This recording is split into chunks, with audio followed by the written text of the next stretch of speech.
এখন আমি বর্তমান রয়েছি ছত্তিশগড় এবং উত্তরপ্রদেশের বর্ডারে একটি পাহাড়ের উপর। আর কাকে দেখতে পেলাম দেখুন, স্বয়ং দেবাদিদেব মহাদেব। আমি জানি এটি যদি কোনো মেয়ের ভিডিও হতো আপনারা হয়তো লাইক কমেন্ট শেয়ার করতেন, কিন্তু এটি হচ্ছে স্বয়ং মহাদেবের ভিডিও।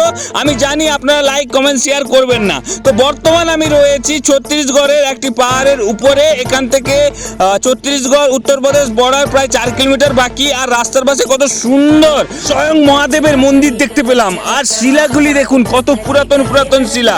তো আমাদের অবস্থা পুরো খারাপ হয়ে যাচ্ছে, কারণ পাহাড়ে উঠতে আপনারা জানেন কত কষ্ট, কত পরিশ্রমের কাজ।